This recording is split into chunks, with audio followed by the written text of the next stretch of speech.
attendees at the meeting. I was just making sure that folks weren't still trying to come in. That was all, because it didn't look like a lot of us were on here. Right. Thank you. No problem. Okay. Well, let's go ahead and get started.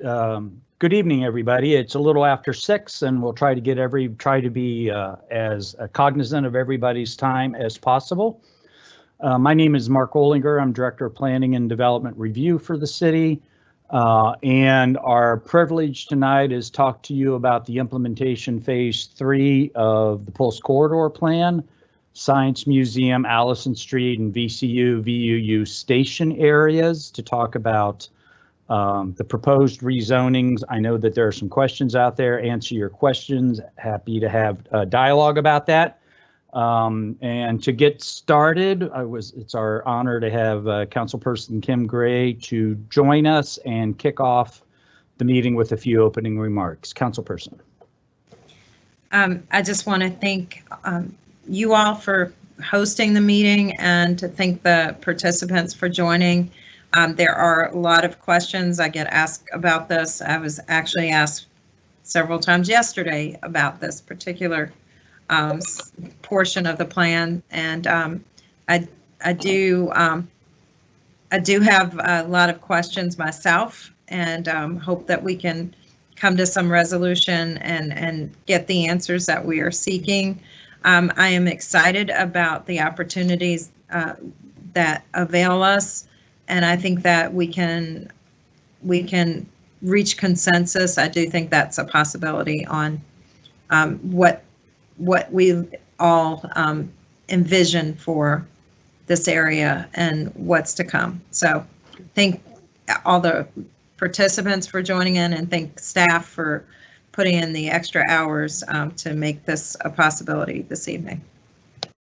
Well, excuse me. Thank you very much. And we're going to go ahead and get started. So Councilperson Gray did the welcome. I'm Mark Olinger. I said again, Director of Planning and Development Review.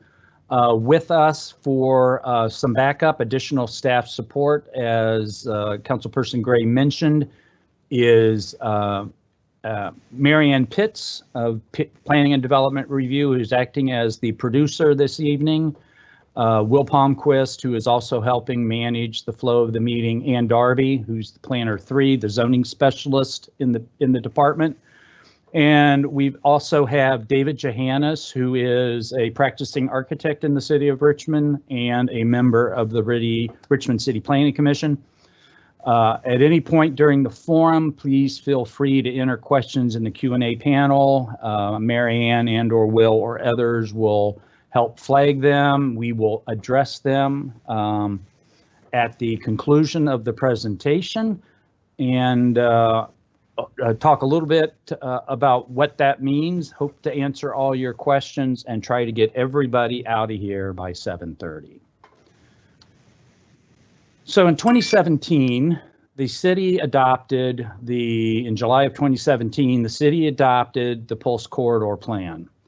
And some of you who may have been involved in that process remember that there were a number of items during the Pulse planning process that suggested that one of the primary metrics was, how do we create a plan along the corridor that supports the needs of the BRT, the Pulse, by providing activity centers and origins and destinations for people to live and people to work, and really begin rethinking the character of the Pulse corridor. And one of the major metrics of that was to increase the assessed valuation of the city by $1 billion over the course of the plan.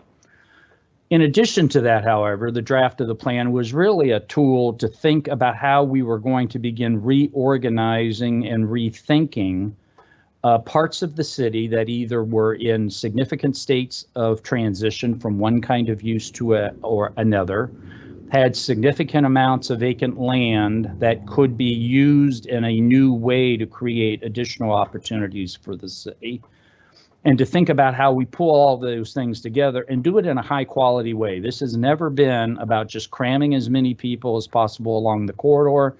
It's been about being thoughtful, being deliberative, having a strong sense of the potential for the district, have a strong sense of what we need to do to create great neighborhoods along the corridor and create new neighborhoods along the corridor. So for those of you who have been involved in the Richmond 300 process, and I hope many of you, one of the things that has continued to come up time and again is that as the city continues to grow, where are the opportunities to understand where growth and development can occur that will do multiple things, but I want to just mention two primarily. Number one, provide opportunities for us to have places for people to live, places for people to work, visitors to come, and the complete package of services that would affect those people who are either working in the neighborhood or live there.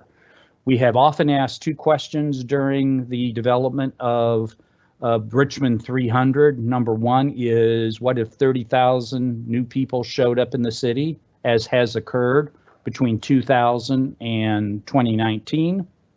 Where would they live? And conversely, which we have not asked as much as we should have, is what happens if 30,000 jobs were to show up in the city?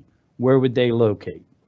So we're trying to look along the corridor as both a place where people can live and people can work.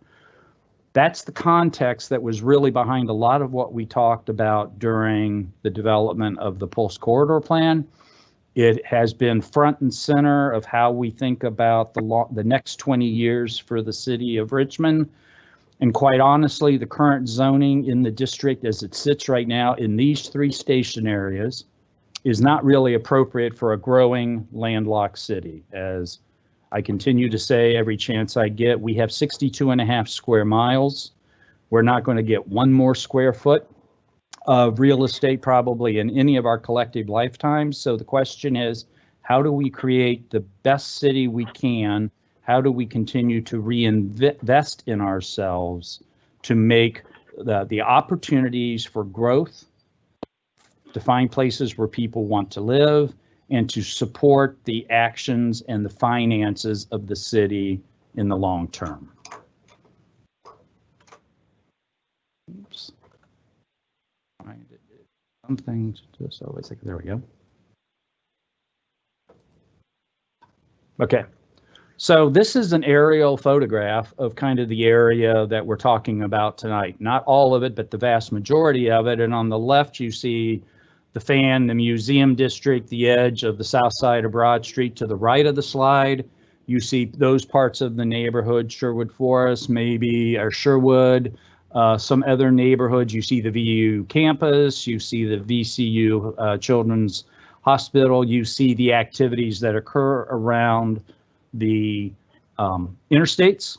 And then right in the middle of this, we have this large area that is a heavy former industrial area.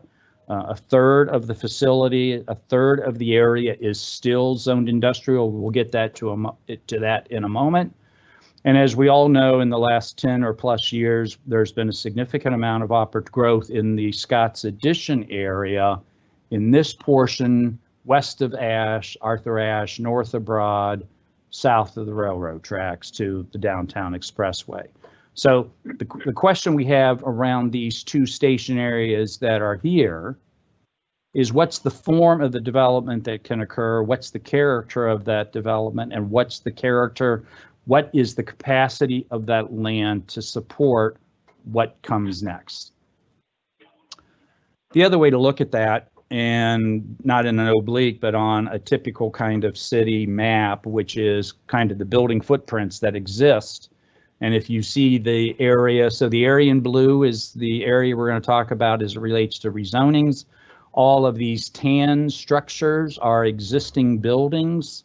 The white is land that's either surface parking, open space, underutilized, just vacant parcels, with the exception, of course, of Monroe Park.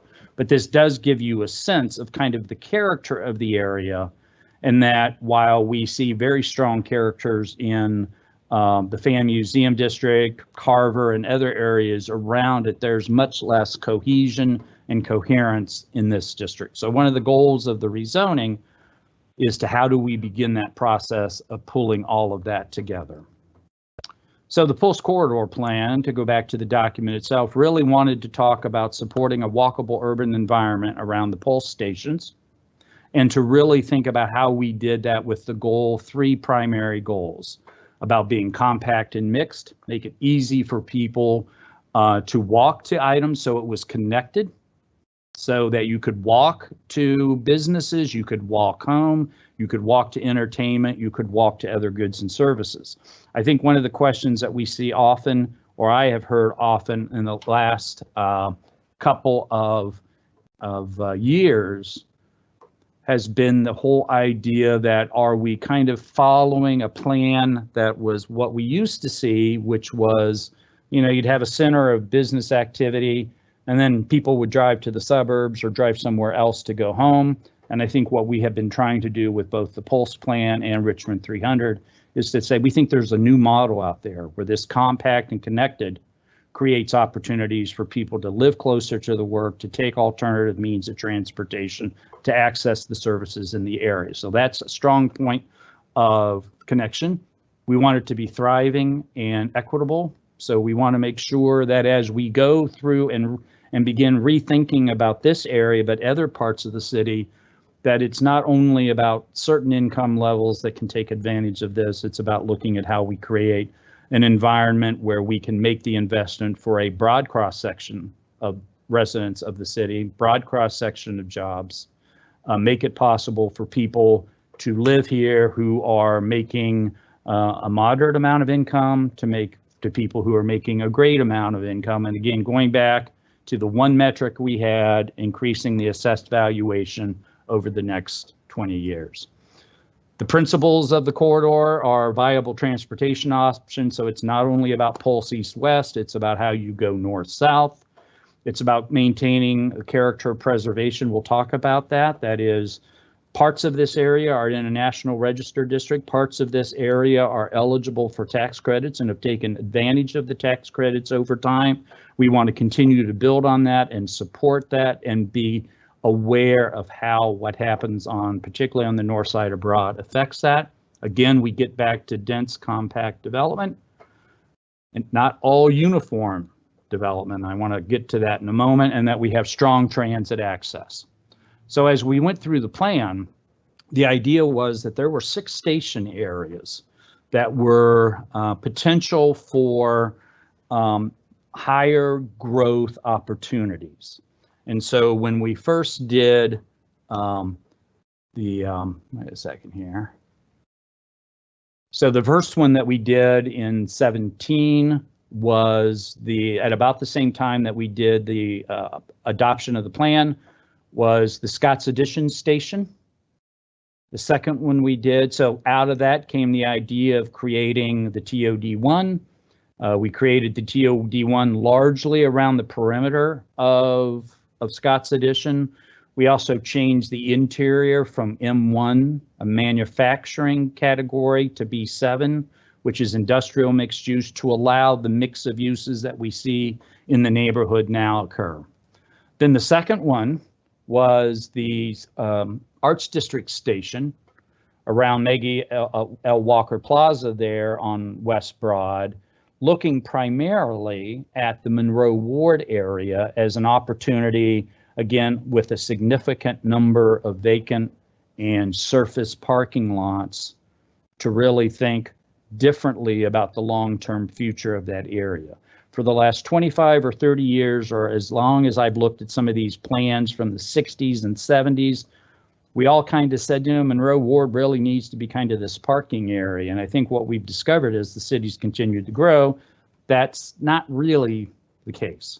So our goal on this part, phase 3, is to look at the Science Museum site, the Allison Street station area, and the VCU&VUU station area. So those are the 3 we're going to talk about tonight. We are working presently with Shaco Alliance on the Shaco Small Area Plan.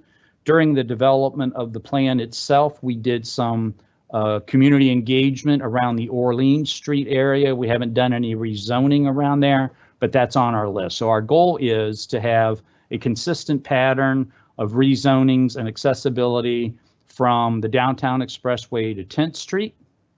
And then we will pick up Main Street Station and we will finish at Orleans Station when we can get to it. So we've done a lot of outreach over the past, it's been 5 years. It'll be 5 years ago this November that we started the process of thinking about the Pulse Corridor. We had stakeholder meetings, we had surveys, we created the draft plan.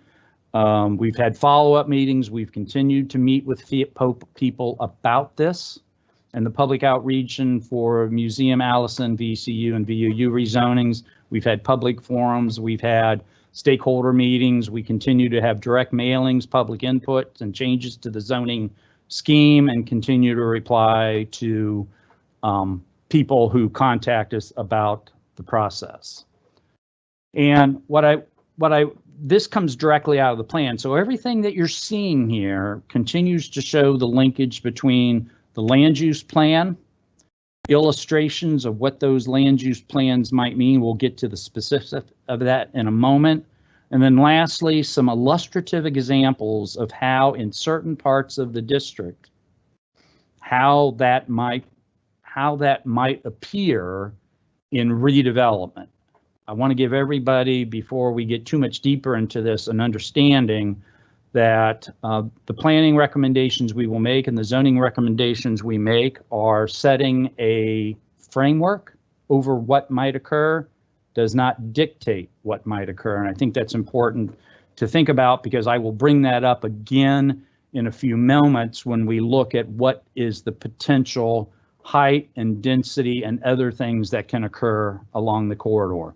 This is the cross section near Lowe's. This is very similar to what came forward in the opus that was approved earlier this year for the project at Lombardi and West Broad.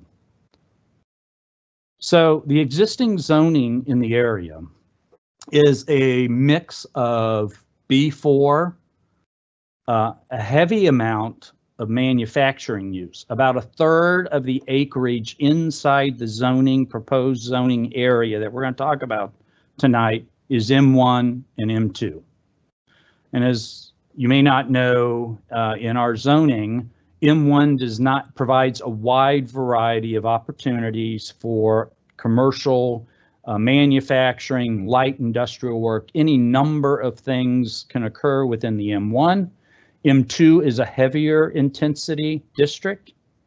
And while we have some concerns about that, it also got us Hardywood at Omby and Overbrook when they first landed in the city, but neither one of those preserves the opportunity to create truly mixed use, because housing is not a part of the mix.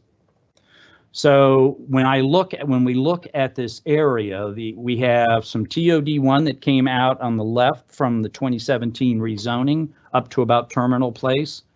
We have existing B4 in a couple of areas in the zoning area as it sits right now.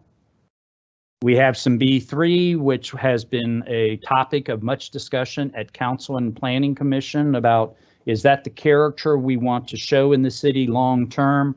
And then we have a number of zoning districts that really relate to residences, from single family to lower scale multifamily to a higher scale multifamily. R73 is a very intense multifamily district. So that's the character of the existing zoning. So if you go back to that aerial photograph, or you go back to the growth curve we showed, or if you go back to the whole idea of what the concept of the plan was, the mix of zoning districts in this area doesn't get us where we want to be in order to create the new neighborhoods we need for the next century that we can think about creating for the city of Richmond as a place to live, learn, work, and play. This is the existing land use for those of you, oops, Daisy. This is the existing land use, and I will say this land use designations comes from the assessor's office. So it doesn't read perhaps as we might have it. For example, The DMV shows as an office use, not government. I don't know about you, but I can't think of an agency that is more governmental, it feels like, than the Department of Motor Vehicles. It shows it's got Children's Museum, Science Museum as government. Yeah, sort of. We've got a fair amount of industrial in the purple, but we also have some other kind of uses in here that have a mix of uses. Then you see as it kind of goes to the east, the uses become much more residential in character, particularly as you think along Lee and east of Lombardy. So as we look at both the existing land use, we look at the existing zoning, and we look at what the Pulse plan said, we look at kind of 4 or 5 different items. So the big one, I will start at the top and work down, corridor mixed use. So the idea is, what is that character along Broad Street? How do we begin to reestablish that character on both sides of the street? I would say that as we have gone through the planning process, and I've heard the word kind of midtown, I think the evolution of this area has been one where, you know, many years ago we had some loft factory buildings. Some of them have remained, some of them went away. We've made some transportation changes in the area, and the kind of the character has continued to evolve, and the neighborhood has continued to evolve. So the corridor piece is, how do we kind of reestablish a sense of place that isn't about big buildings at the back of a lot with a bunch of parking up front, low slung buildings, but really think not about that kind of model from the 1980s, 90s, and early 2000s, but think about a model as we think about the future land use that is really about a truly urban form that uses our tools of design and circulation and transportation planning and all of those elements and the tools that we have through zoning to begin to move this area, which again is 1/3 manufacturing, in a different direction to meet the demands for the city over the long term. We have green space in the area, obviously, but we also have neighborhood mixed use, which is a concept that is in Richmond 300. And we also introduced the concept in the Pulse plan about nodal mixed use. And nodal mixed use really was about creating transit-oriented districts that were located adjacent to the BRT or other frequent transit service over time, that key gateways or prominent places that would provide significant urban form development in appropriate locations. So as we go back again and look at how much of this is manufacturing, how that doesn't provide the mix of uses or the character of uses that we've seen start in Scott's Addition and continue to evolve. The idea was we had the acreage, we had the depth, we had the ability with the size of the units that we were looking at, the size of the parcels here, to begin thinking about making those connections that the plan talks about, reconnecting the grid, making it possible to develop places between the northern edge of the boundary and Broad Street that would not be just these kind of monolithic big buildings with a ton of surface parking, but would be about really creating urban places. So that's what nodal mixed use is. It's really about taking advantage of the characteristics of the site and creating new places. So this is the proposed zoning. And I just want to kind of walk through. So we have on the far left where you see no zoning around Myers and Lee. That is TOD1 that came out of the Cleveland Station or the Scott's Addition Station zoning 2 years ago. So that area stays TOD1. We're not recommending any change in the B4 as it presently exists. And to the north of Lee, we're suggesting on land that is mostly the fleet services yard for the state, that would go from M1 to B4. And to the adaptive reuse, the historic character, the Todd Ham building, and I'm drawing a blank on what the other project is. Those came in as special use permits, and they are still the underlying zoning for those. Special use means something that requires planning commission review and ultimately adoption by council, because the uses intended for the property could not be done otherwise. So we have a series of buildings in this area that are fascinating historic things that are still have the underlying zoning of heavy industry at M2. We're suggesting changing those to B7, which is the industrial mixed use category we have in Scott's edition, so that it is in keeping with that character of what happens west of Arthur Ashe. We've got more M1 to B7, kind of in this little edge to the east of that. The R6 around Moore stays R6.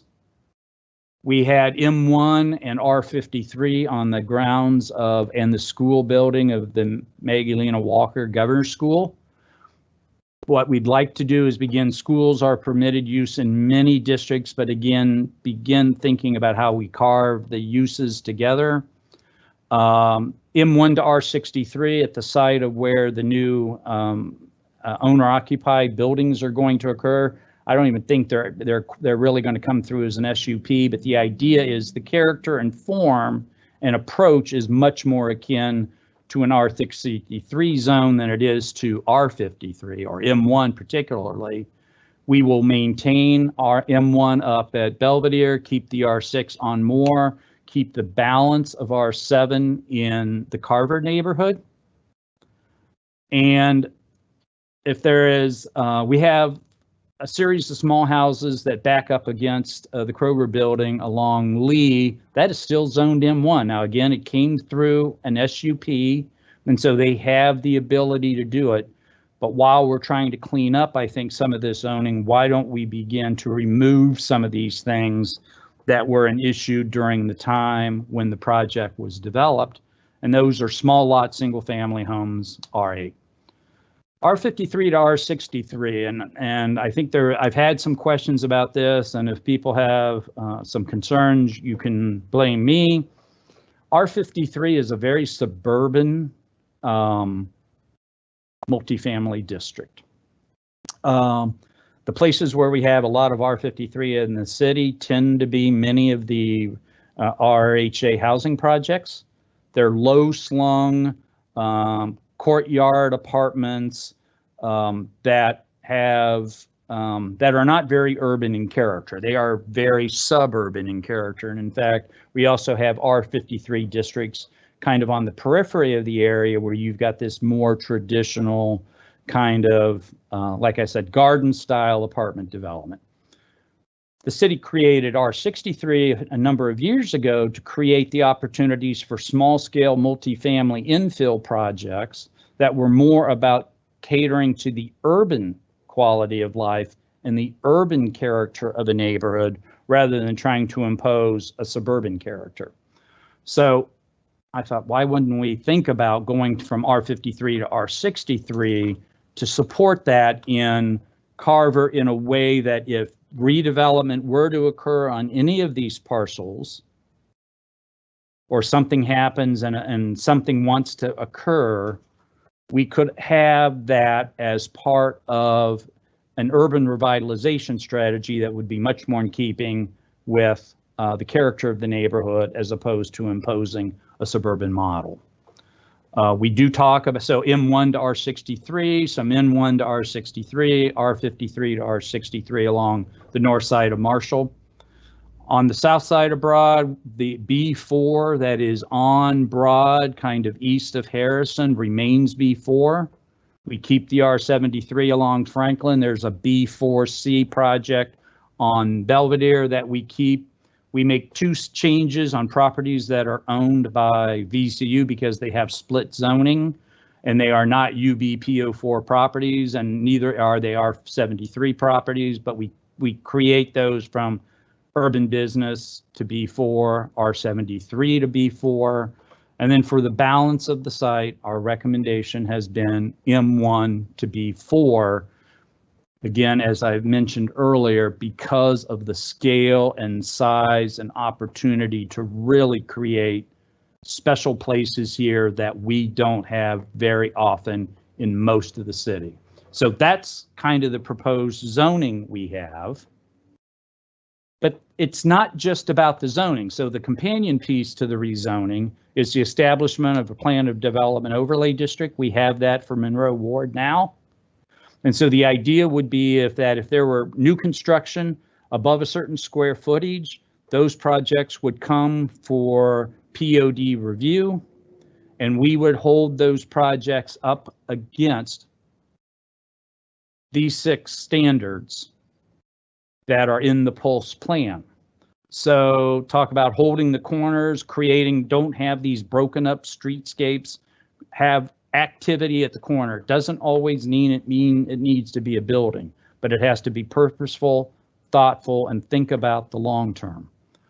That we think about appropriate setbacks and stepbacks, and that will come up in the illustrations I have in a moment, which is there are a variety of ways to redevelop in this area, even under the B4, that isn't just about throwing very tall buildings up. I think it talks about how you are respectful to the general context, talks about how you create opportunities to humanize the building at the ground so that we create places where people want to be. We have entrances that face the street, so it's not a rear-loaded thing that's served by a surface parking lot. Create opportunities for transparency. So this is really about creating a strong sense of urbanity, facade articulation so that we don't have big boxes. And I don't really want to talk about number 6, because I really don't want to have to bring this out in any of the projects in the long term we think about. But how do we think about screening, parking, and services in a way that creates a nicer edge than what we have in many of the places now? So that's kind of the context. So it's not just about the zoning. It's also about how we take a look at these defining elements of the form of the buildings and how does that form get translated into architecture and ultimately buildings and larger development sites. So what I wanted to try to do over the next few slides is, because I know there's lots of people who have asked about this, and I'm sure I'll get some questions about it, but I wanted to start talking a little bit about the height along the corridor. The height along the corridor in the B4 is driven by the width of the right-of-way. And the formula we use is that from the center line of the street, there is an inclined plane that says for every 1 foot horizontal, you can go 4 foot vertical. Now, that sounds a lot more complicated than it is, and there is a complicating factor in a moment. Fundamentally, what it means is you can go 2 times the width of the right-of-way. So if you've got a right-of-way of 117 feet, like Broad is, and we've had people say, oh my gosh, it could be 220 feet. It could be in some locations. However, as we talked about holding the corner, if you're on the corner and your building is, and you have this inclined plane, this 4-to-1 on both sides. If you have a bigger parcel, and we had this with the Dominion Tower property, they had inclined planes on 4 sides. But let's just use the 2-sided model here for a second. Then if you've got Allen at around 50 feet, that's 25 times 4, that's 100. So when those inclined planes intersect, you're never going to get a 200-foot tall building at this intersection. You're going to get something more akin to what this building is, which is a 9-story building. That 9 stories, and I'll show you this in a second, in the illustrations we have, again, only as illustrative principles showing how the plan of development overlay could inform something that happens. Where is my computer? There we go. At this corner. Okay, so this is the corner on Lowe's, and what happens at this building is that's what you get. I don't want to talk about the other buildings. The building in the background back here, that is the Opus. This is the building at Allen and Broad. And if you look at this, as we talked about setbacks and step backs, this one shows a couple of things. It shows a very strong base of about 4 floors. It shows a step back, so there is a break at the street before the building goes up and finishes the next 5 floors at about 9 floors. Okay. The building, these 2 buildings, again, this is all in front of the Lowe's. So these are all what ifs on the Lowe's parcel. At Lombardi and Broad and Allen and Broad, those are parcels not owned by Lowe's and stand a much better chance, as we saw with the Opus, of having something happen. I'll get to streets in a little bit. But again, even with a taller building, we can have a base that really anchors the building to the street, a facade that provides opportunities for high transparency, high touch by people using the area, that engages the street, steps back and goes up higher. So it doesn't need to be just these big kind of monolithic boxes that go up on Broad. And in fact, 2 years ago, when we started looking at the Monroe Ward piece, we made a couple of significant changes to the B4 zoning. Number one is we made it an urban district. Up until 2019, when we passed the zoning for the area, you could have a 1-story building in the B4 district. You could have a contractor shop with basically a laydown yard in the B4 district. There was no sense that the B4 was really this urban area, the center of the region, the place where we wanted activity to occur, a place where we wanted life to be lived. And so we created a district intent. We made it possible that if you go B4, you got to have a minimum of 3 floors. And then to try to begin instituting the idea of some architecture said that you can't come into the inclined plane like we used to by 50%. So if we said that that inclined plane got you to 100 feet and you wanted to go higher, you could just violate the inclined plane. We said you can't do that under the zoning change we made in 19, that if you want to go higher, you're going to either have to step the building back at the higher elevations or do something that breaks up the monolithic look. So if you look at this area in the other direction, you got to remember this is what could conceivably happen in front of the Lowe's. I'm not sure Lowe's what's to be buried behind a tall building, but it does show the rhythm of the character of the area. In the B4, in the 9 years I've been here, we haven't done a 20-story building. Well, that's not true. In an article I read says Dominion 1 is a 20-story building. We worked with Dominion on that project for over 2+ years to get that to the point where they could feel comfortable with the POD that they could begin the construction. That building violated the inclined plane. That means it went into that 4-to-1 slope at a couple of different places on the building. In today's world, I don't believe that. Again, I haven't stacked it up, but the idea is we've changed things there. The other thing we did in order to do that is back in the old days, if you think of SunTrust Center, you think of Bank of America, what people did to get additional height is move the building back. They did that to create these plazas, some working better than others, but the further back on the parcel you went, the higher you could go. What we said is that's not very urban, really. So under this scheme, you can go back 10. You might be able to go back a little more if there's a high quality piece of public space that really works for this building. But as you get to that point where this inclined plane hits the building, you either you don't have any impediment, you don't have anything penetrating the inclined plane, and if you do, you have to adjust. So that's the idea behind this.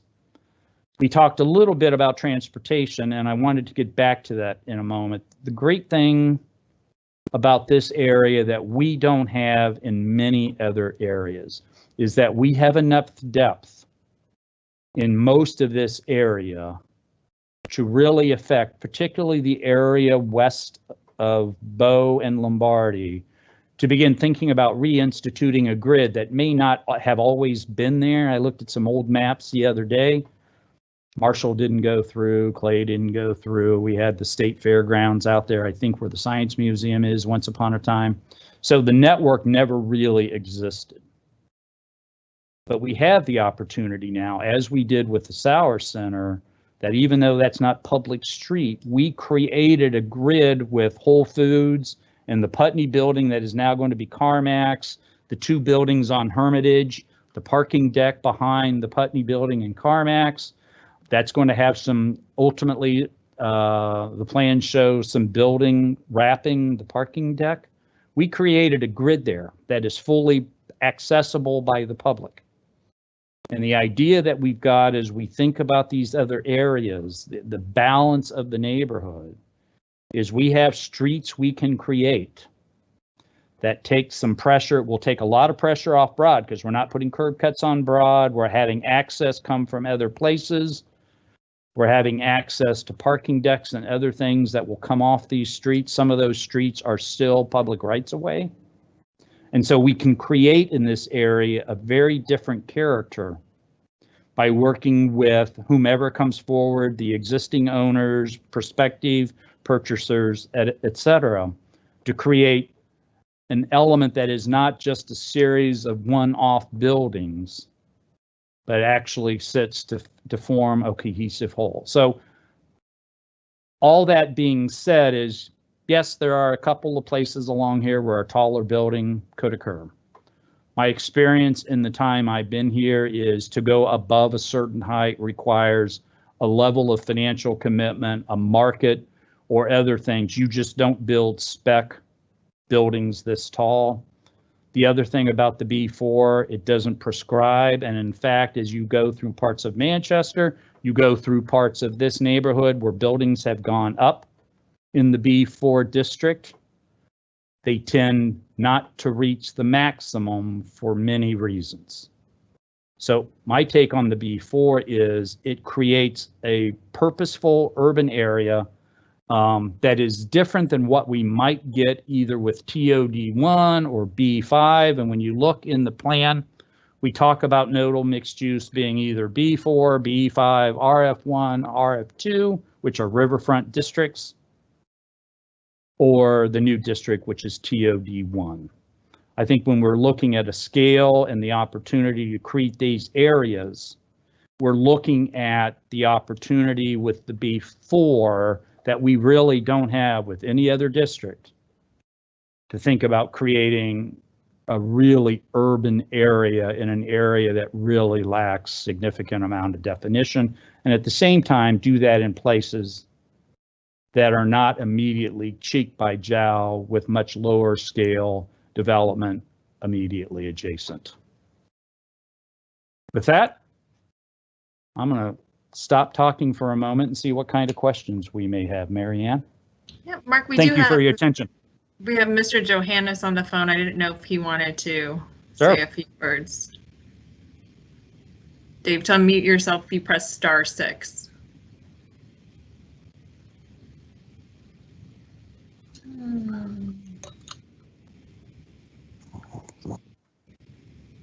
Got a few technical difficulties tonight, so maybe we'll start with the questions and see if we can get Dave on. Dave can't get in? You have to access via phone. Oh. Let's see. Anne has been answering a lot of the questions in the chat. Good. For us, so we will skip. Well, we can read those out too. But wow, Anne, you've answered a lot of questions. Thank you. Let's see. The first one that came up that she hasn't responded to: the vacant tract of land next to movie land north of Lee is for sale. The Richmond 300 draft envisioned this as part of the Great Crescent Park. Has the city made an effort to purchase this property to meet that, granted still draft goal?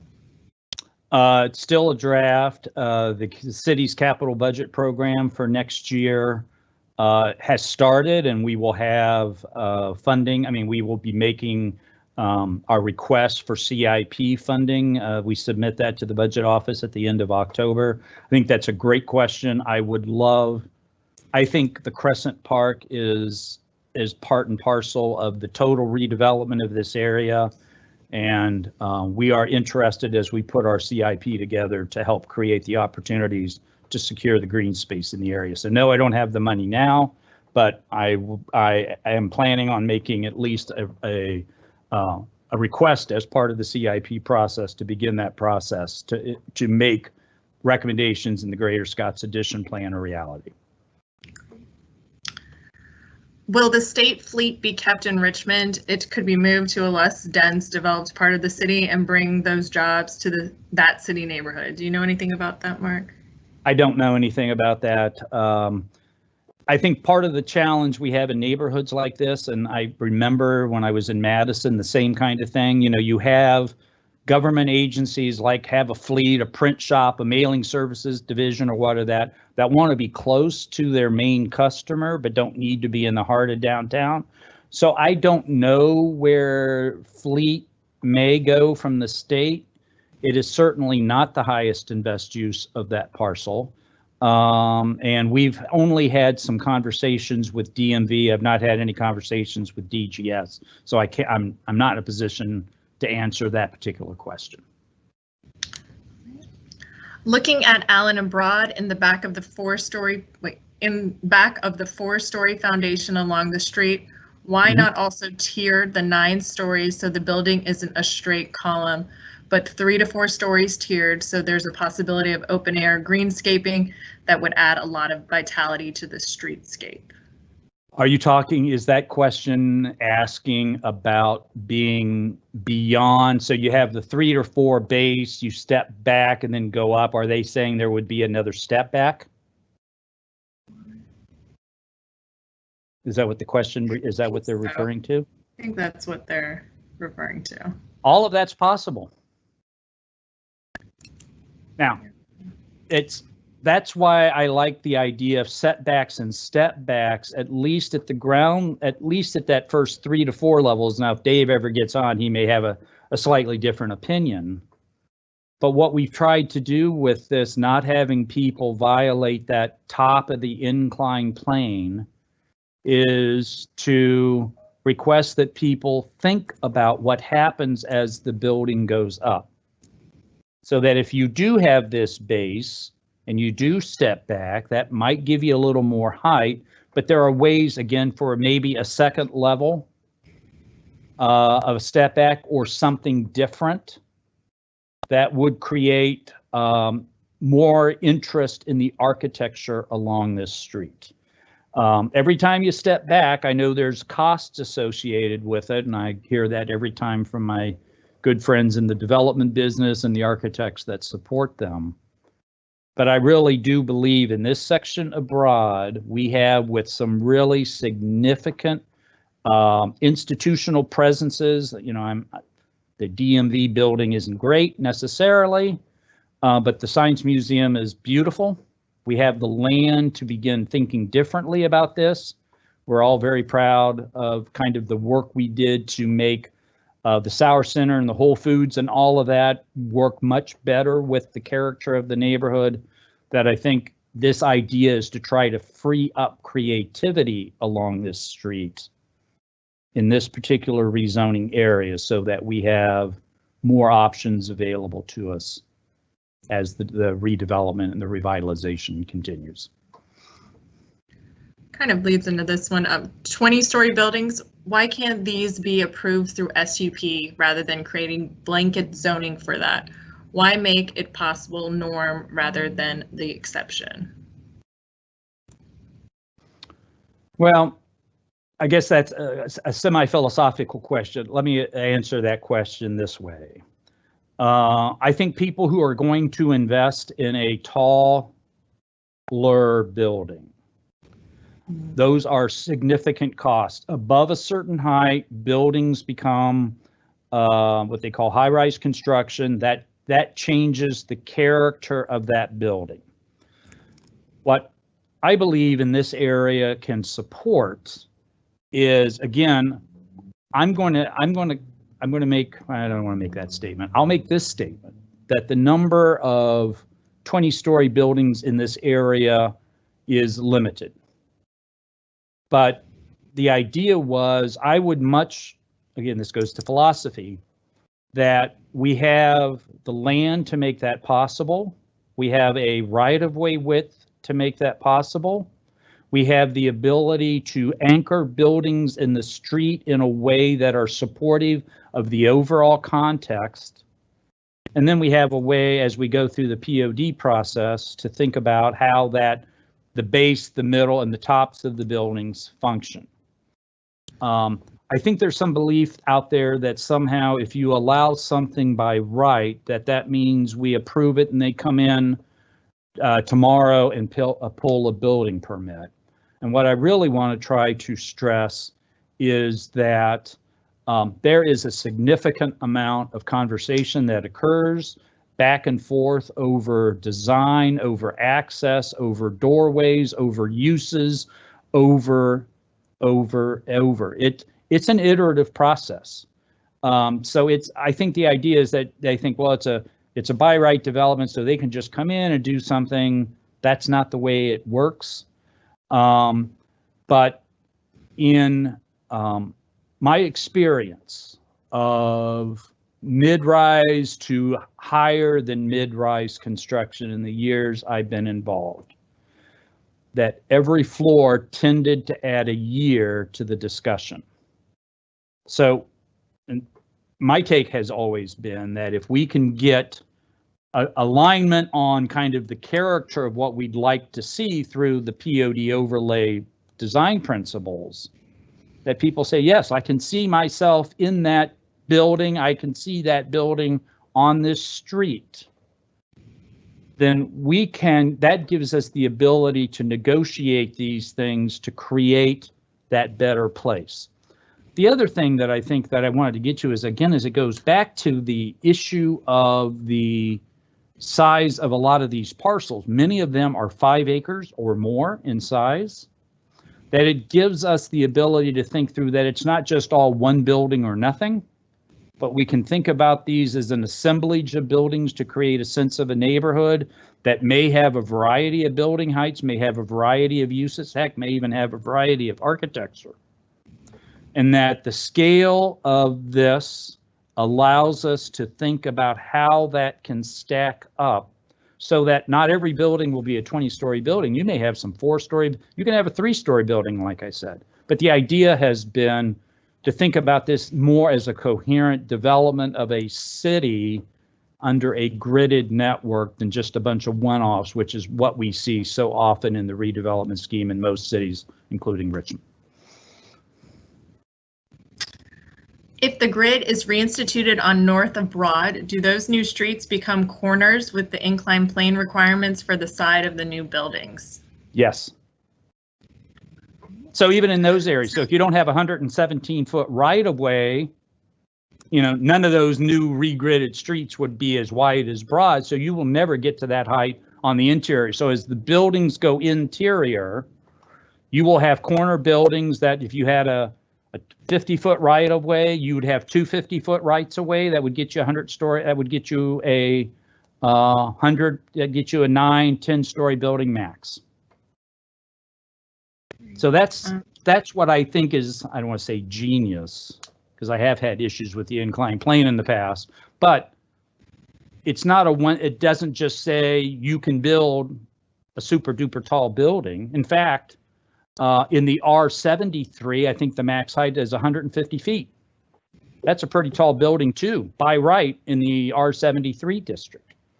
So the size of the street, which means as the streets get thinner or narrower, the idea is to improve the quality for the pedestrian experience not to overload or overburden smaller streets with bigger buildings.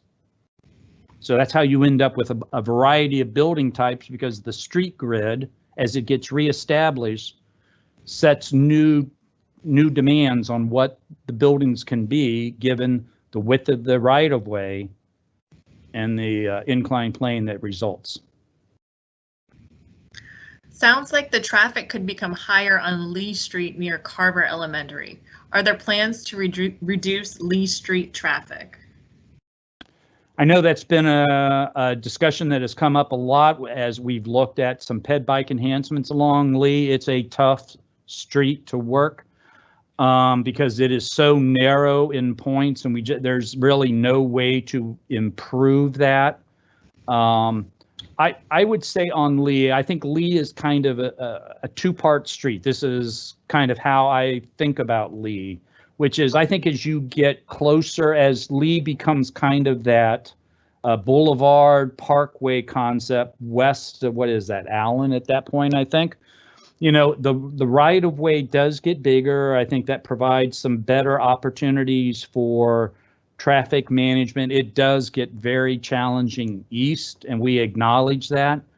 We've had some meetings with VDOT, who are looking to make some improvements to the interstate system at the Belvedere on-ramp, or the Belvedere interchange, to look at how we don't further burden Lee Street.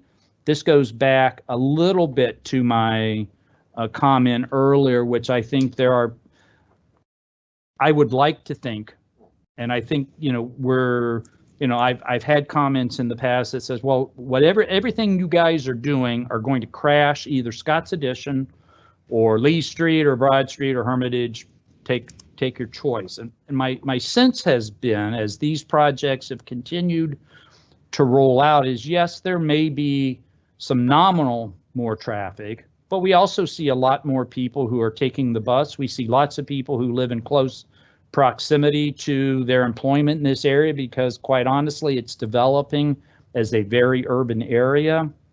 But we are looking at Lee Street. But I think one of the things that I'd like to continue to say is I think we're trying to not view these as just a destination of somebody coming in from the suburbs, but we're looking to create these as complete neighborhoods in their own right. And I think as a result, there will be people who live in these areas and work in these areas and recreate in these areas. And so I don't think, as we think about how the development occurs, it's all kind of AM peak and PM peak. Do you have a particular neighborhood or town that you're trying to duplicate or use as a model for this project? Yeah, the best of Richmond. Right.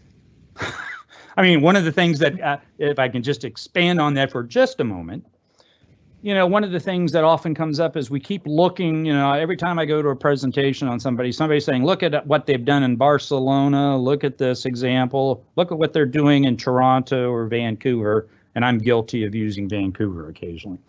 But we have great urbanity. We have some great urban streets in the city of Richmond.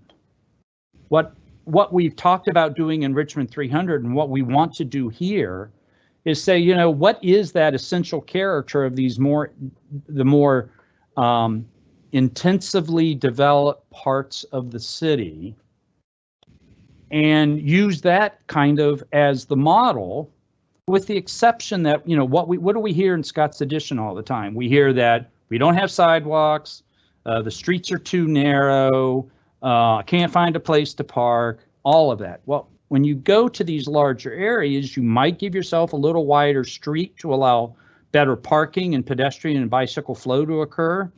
You can create the alleyways to get the service traffic off of the streets.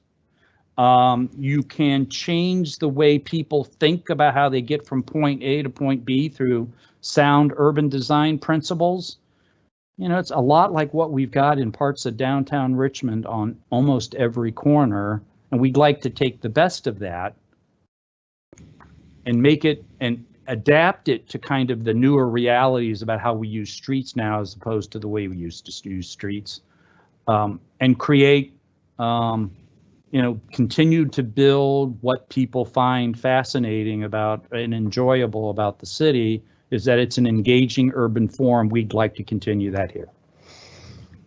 Mark, I just got a message from Dave that his audio is connected. Mr. Okay. Johannes, are you able to speak? You should be able to unmute yourself by pressing *6.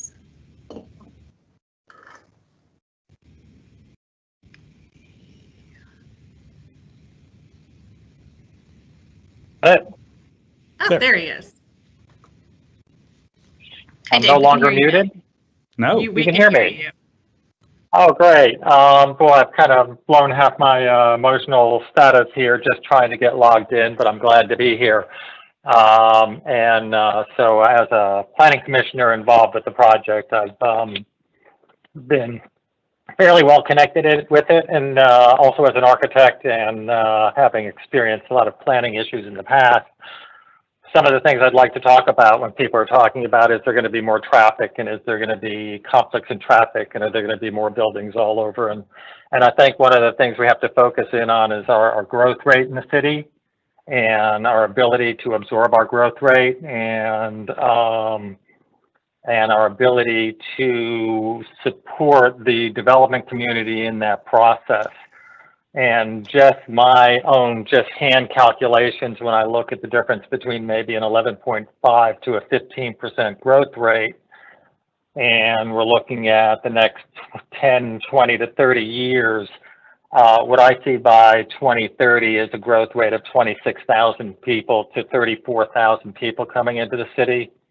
The next 10 years after that, the total growth rate over the 20-year period will be 56,000 to 74,000 people. And when we look at the areas that we have to grow, we look at this whole greater Scott's Addition area north of Broad as being a primary area that can absorb a lot of people. At the same time, we want to make sure we have a lot of green space.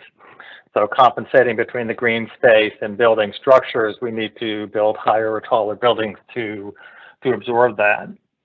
At the same time, understanding people's concern over the South of Broad area, looking to the north and actually seeing buildings, I've been pretty careful looking at all the different building sites and how many building sites are available. And I've looked at a few historic buildings that are left on the north side of Broad, and I added up their total value of cost if someone were to try to move in there and build a tall building. And the cost would be extraordinary for somebody to try to do that. Let's say on the corner of, I believe it's Bow and Broad Street, there's 3 buildings that are pretty intensely developed, and they're smaller and historic. And then as we look at the rest of the stretch along Broad Street and the areas that we're looking at changing to B4, I'm not seeing a lot of historic structures. I am seeing a lot of VCU already absorbed areas, and we're still seeing a lot of parking lots. So in terms of getting height, I think the height is important. In terms of not making special use control, not controlling every single developer that comes in, is very important to the development community. For a couple of reasons. Number one, it takes a lot of money and a lot of time to negotiate through the neighborhoods and through individuals, as we can see in this process. And if it's going to be easier to build somewhere else, they'll just build somewhere else if it gets too difficult. Just because of the cost and the fear and the risk factor of going into the special use. So I think it's really important that we consider this whole area to the north side of Broad as a potential growth pocket for our city, and it's a lot of land as we head north towards 64, and it's an important area to look for these growth locations in our city. We have Scott's Addition, which is got some room. We've got Manchester. We've got the whole downtown area, which heads out to Rockets Landing, that doesn't have that much room for this type of growth. And we have Monroe Wards, which is important, and Navy Hill. But those are our pockets. And so we're thinking over the next 10 to, let's say, 30 years, if we stretch it all the way to 2050, we may be looking at somewhere between 90 and 120,000 people moving into the city. So when we're looking at that, we're looking at all these pockets and where people are going to move to, giving people an opportunity to move into the city. Is it going to impact traffic? Absolutely, it will impact everybody in terms of traffic. However, the idea of having more people live in the city will help reduce that. If you take a look at something like, what is it, Pouncey Track and Broad, everybody has to drive to that intersection. And as they drive to that intersection, the intensity of traffic is far more complex than having a grid system where people can drive up and down various streets. So I just wanted to add that in as we can talk a little bit more about the building forum too, but I think Mark has covered that really well. I think by providing for those stagger points at the certain heights as was shown in the imagery, looking down Broad Street gives the street a really nice sense of human scale. And I think that covers the first comments. If I have more that I think of, I'll respond to, or if there's specific questions, I'm happy to respond to them. Thanks. Thanks. Right, our next question. I understand the urban goal of this project, but as a resident, it is nice to have a large hardware store nearby as opposed to having to go on the highway to the county for one and spend my tax dollars there. For my own knowledge, where do city planners see such core stores in urban area? Likewise, for convenience purposes for residents, it would be desirable to keep the DMV in this area, preferably in a more attractive building. As somebody who is a regular user of the Lowe's store on many weekends, now that I've decided to become a homeowner again in Richmond, Virginia, I like the idea that those places have a role in the city. And we're not asking, nothing in this plan should suggest that we're trying to kick Lowe's out. But it's a big parcel, and the question is, are there some opportunities toward the front to do some things differently? I think, it's, Pleasance. I used to go to Pleasance too when Pleasance was still around, and Lowe's kind of knocked them, out. So I do believe there are places that we can do that. I think as you get closer to the downtown, those places become a bit more challenging because I think, again, as you get to the highest and best use, I think there's a conflict there. What was the second one? I think there's just an inherent conflict over time about this kind of nature. Again, going back to when was the Kroger's built? Early 2000s, late 90s, early 2000s. The idea was we really need a grocery store and we really need to have this big parking lot. We need to have it all up front. We got these two little strip things. And, that's a very traditional suburban model. And what we tried to do with the Whole Foods site is, bring that to the front, put the parking beside and behind, create a very dynamic presence for that store at the sidewalk. And that's kind of the evolution of the urban grocery store. I continue to read as we look at what's going to happen post-pandemic, if there is a post-pandemic, and the issue about how stores that still have a hard bricks and mortar presence are beginning to rethink their business model as it comes to urban areas. So I think always keep an open mind, think about what opportunities might exist. But I love the fact that we got a Lowe's in the city and I don't have to drive to somewhere else to get my gardening and lawn and hardware needs met. And I think there will continue to be a place for those. It may look different over time, but we're not saying it should necessarily go away. I see lots of people who I know from this part of town at that place often as well. And I think it's a nice convening location. What was the second piece, Marianne? The DMV. Yeah, same thing with the DMV.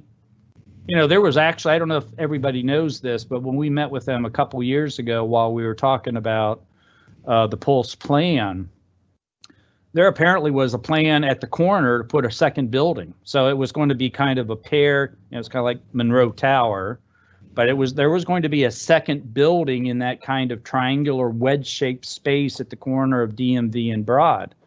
And, you know, I've had people say, well, the state doesn't sell, but the state has, and Putney Building was a state facility, and now it's owned by the Sowers, and who knows what opportunities could exist. But I like the idea that the state is there. I hate it when I see state employees leave the capital city for somewhere else. But wouldn't it be really interesting to think about, could there be a business model where a development could occur on that site to take advantage of the pad that's there and do it in a way that, again, continues to show that relationship to the nature of Broad Street as an emerging major, I think, urban corridor in the city of Richmond. A question I think about the process, when would each project each project would go to Planning Commission and they would make recommendations for each project, is the question. No, under the POD. So what the process would be is that whenever the rezoning would occur, let me just play this out. So the rezoning would go to Planning Commission, ultimately to Council.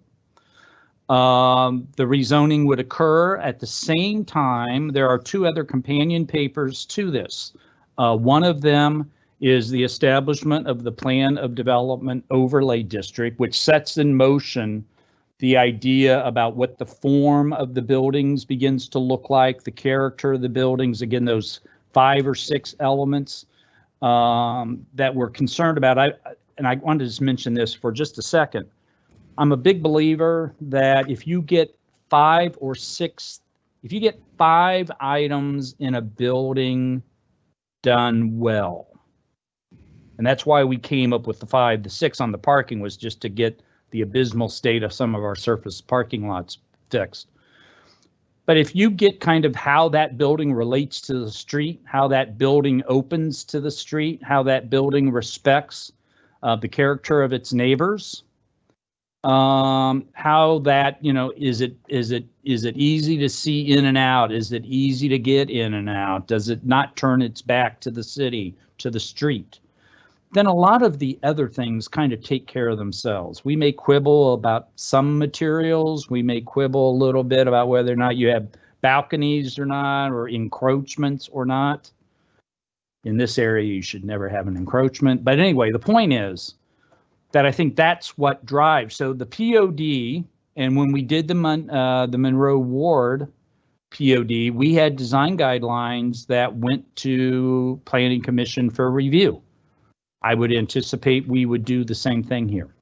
So it wouldn't be, so there would be guidance presented by Planning Commission, not codified, but presented and adopted by Planning Commission as an element of the plan of development overlay that would guide our interactions with all of the projects that come forward. I think I said this earlier, 1 and 2 family dwellings would not be subject to the plan of development overlay, but we would look at that, and that would guide, and then we call them in, we have meetings. So it would not go back to Planning Commission. Planning Commission sets the terms of what the overlay looks like, what are the important elements, how do those important elements get put in on the ground as part of the building. Then it would be up to Planning Development Review staff, Department of Public Works, Department of Public Utilities. As Dave said, are there parks in here? You know, so all the respective city agencies would put in as projects came forward to approve the projects as they move forward. Mark, as a part of that process, would there be any civic association involvement? We have a question about neighbors having concerns saying they didn't want 20-story buildings in this area, and you're proposing a plan that won't give us any say in the matter. Your claim is lots of conversations will occur with developers before a large building is permitted. It doesn't give us any comfort since those conversations will be with you, not us. I'm kind of sorry to hear that, but let me put it this way. I always tell anybody when people come in that it's always a good practice to talk to your neighbor about what you're planning to do. and talk to the associations as you do the project. I'm aware of projects that are going forward that are appropriately zoned in Manchester, which does not have a plan of development overlay district. And projects come before Manchester, the Manchester Alliance, to talk about that. I don't have any issue with somebody calling and saying, hey, we'd like to come in and chat with you. The other thing that I would like us to do as a department, as we begin to migrate to more electronic submissions and we begin to release and have available the city's new website, is to make it easier for people to see what these plan of developments look like when they come in. I think one of the concerns that people have is that it's kind of black box because it's not a formal process and the drawings like never show up anywhere, and you got to make a FOIA request and then you got to fight with us on the delivery of the FOIA documents. I think that sets up an unnecessary and unproductive tension that we have nothing to hide on the PODs. And I think I'm one of the things I want to work on as we roll this out is, hey, they kind of come in and talk to us. If you want to go talk to your neighbors, we would appreciate that. We think it's good for you as well. And that the plans when they come in would be available on a portion of the department's website that would allow them to see what the project looks like. I think many of the people that would come in, again, thinking about the form, many of these projects that come in through the POD process as one thing come out a very different project at the other end. So again, I think there's this sense that they just come in, we rubber stamp it, we send them on their way. There's nothing further from the truth than that. Some of the projects, these buildings would be residential. How would equity be incorporated into the process? Well, so, we have, the mayor has been very clear that he wants to improve opportunities for a more equitable distribution of housing types and ability of people of all income levels to live many places. That is a value that is threaded throughout Richmond 300. The question is exactly how do we do that? That's a great question. Because as you go higher up, Dave can correct me if I'm wrong, but the cost per square foot goes up as well. So an affordable unit on the 12th floor is much different than an affordable unit at the 3rd floor on a 4-story structure. So we need to work with that. We mentioned in the Pulse plan that we could look at building height. We could look at some adjustments in density bonuses. We have that ability now. It's never been really used because SUPs kind of made that not possible. I think there's a whole new thought process about this as we're emerging, in 21 and 22. Here's the other thing I think that's important to think about is that as you build new neighborhoods, there is no constituency to argue with, right? I mean, we're creating new neighborhoods, so you've got new buildings, you've got new residents, you can mix affordable with market, that's available to low income, that's available to market rate. You can do it in a way that makes them largely indistinguishable from each other. And so I view these areas, these priority growth nodes, as we call them in Richmond 300, but also the nodes, these areas that David talked about a little earlier. These are the best places to begin thinking about how you do that equity. And again, that goes back to the idea that not every building will be a 20-story building, because we'll have the ability in these areas that you can have somebody come in and say, you know what, I'm a 5-story guy. I'm a 5-story stick-built apartment building person, and there's a place for that in this corridor. You may have somebody that says, I'm more of a 12 to 15-story person. There's a place for that in this corridor. So my take on how you build equity is these are the best places to do that because you're creating the new neighborhoods as they emerge, and you can create that sense of community as you are building it and as projects come forward. I think Dave had some thoughts on the previous question about POD and design control. Dave, did you want to share? Sure, and I might make a comment about equitable housing also. In terms of the heights, and I know there's some concerns that you'll be able to actually see buildings and when you're in a historic district. And one thing I want to point out is that as we grow into a bigger and bigger city, that's going to be a natural event. You will be able to see that the city is basically wrapping around the historic districts, and that's a change of character that will happen in our city. We've seen the impact of that maybe in Shako Slip, where the character of the district itself, I think, maintains itself extremely well, despite the fact that there are taller buildings around it. We have taller buildings in the district that we look at all the time, and we think nothing of them, like the Bird Hotel or the Bird House. We have taller buildings even in the Fan that have little impact on the neighborhood because we're accustomed to seeing them, whether they're on the circle at 6 stories or the Stewart Court building, which is up around, 12, 13 stories total to the top. I think one of the important things, though, which can be handled in the POD process, and it'd be nice to actually put more recommendations in the POD process, is not only talking about that 3 to 5 story level, but also talking about the tops of our buildings, so that as we see the tops, we begin to have a little more character on the top. So the upper levels have just are more pleasant and almost referring back to classical architecture, although it doesn't have to look classical. But the idea of classical architecture is you put the human scale down on the first several floors, you have the whole midsection of the building, and then you have a top area that's topped off with something that people can respond to as they look up. In terms of inclusionary zoning, well, we don't have inclusionary zoning. It would be nice to get inclusionary zoning, and that would be a state government issue as I understand it.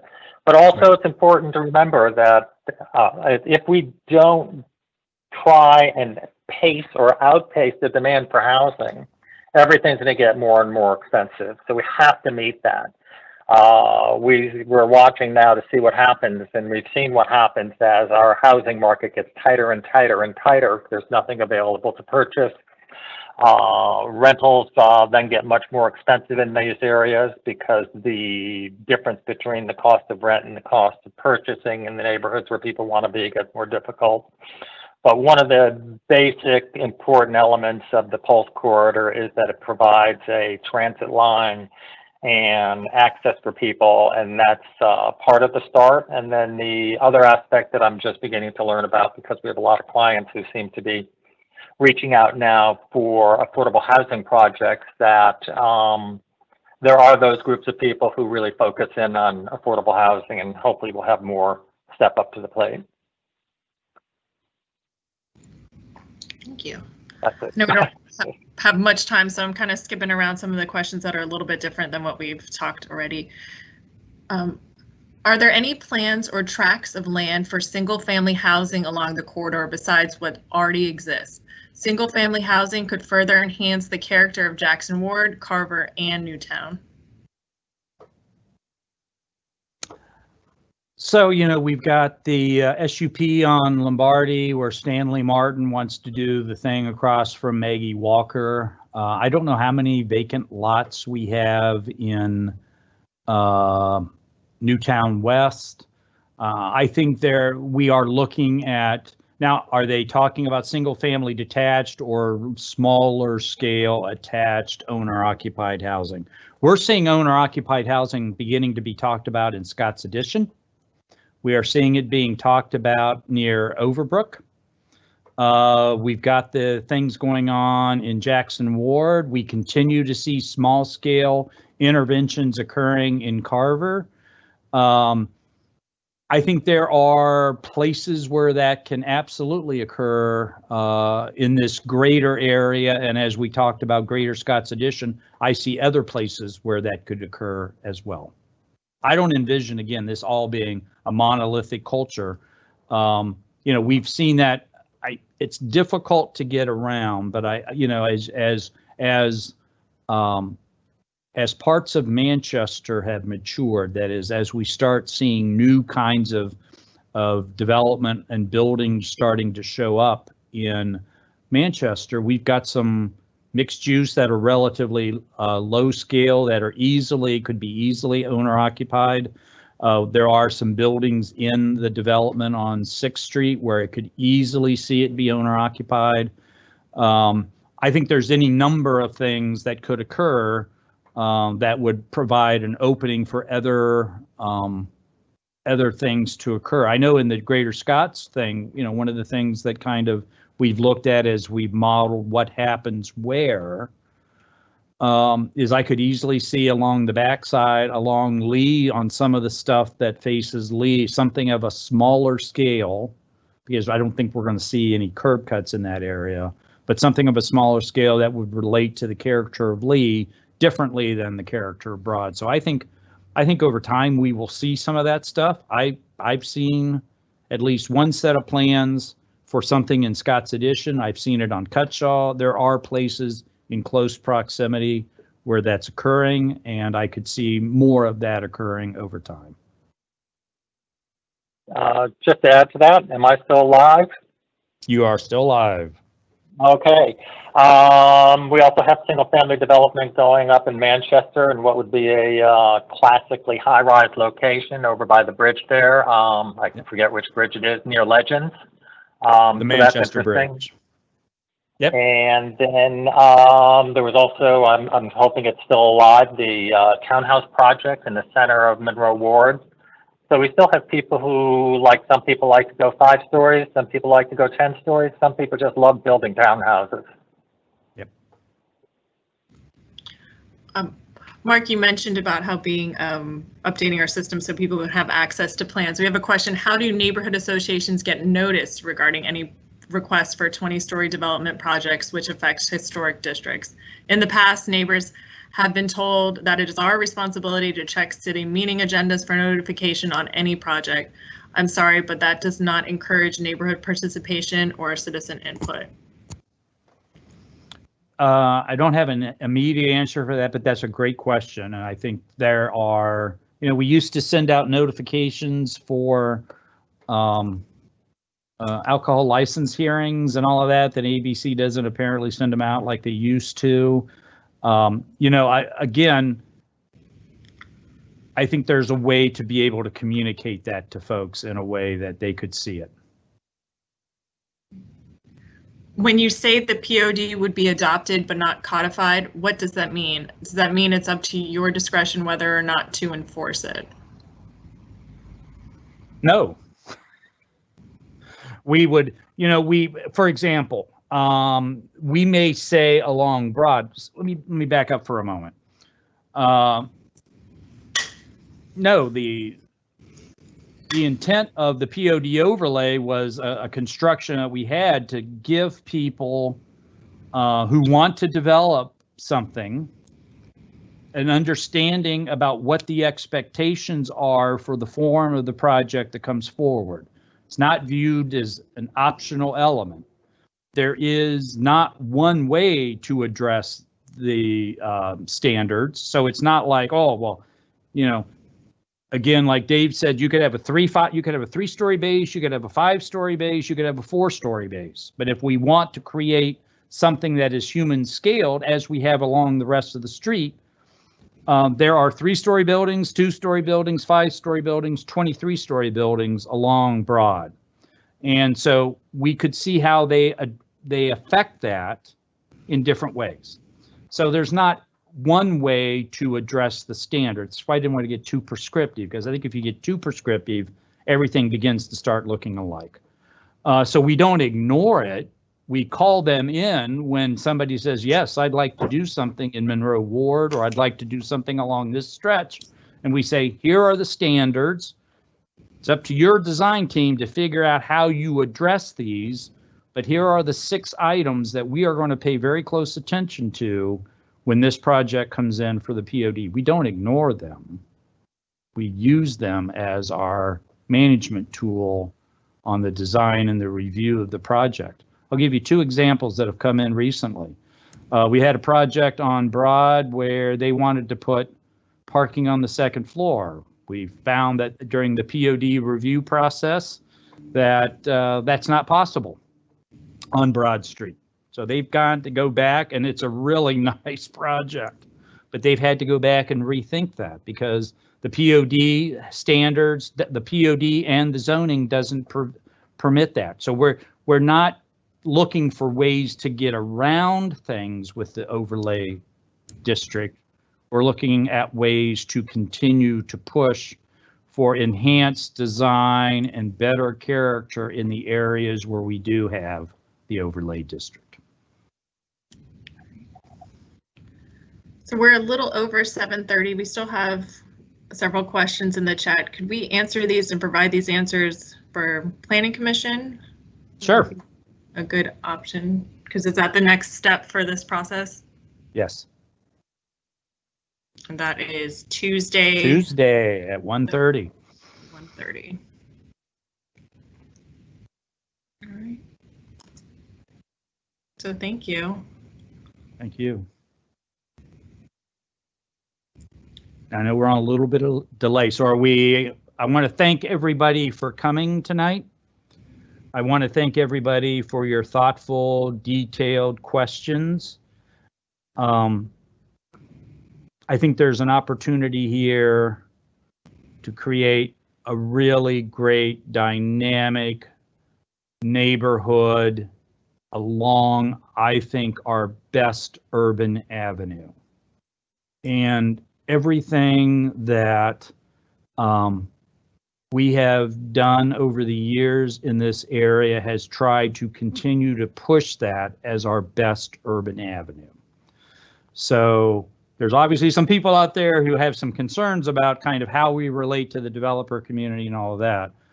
But I can state unequivocally that the time that many of us have spent on some of these projects on Broad and would continue to spend in this area as the area develops is on the sole focus of creating the best street we can and its relationships to the surrounding neighborhoods in the way it can.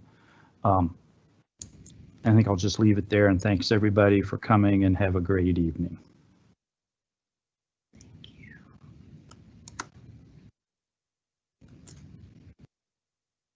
And you got on the slide.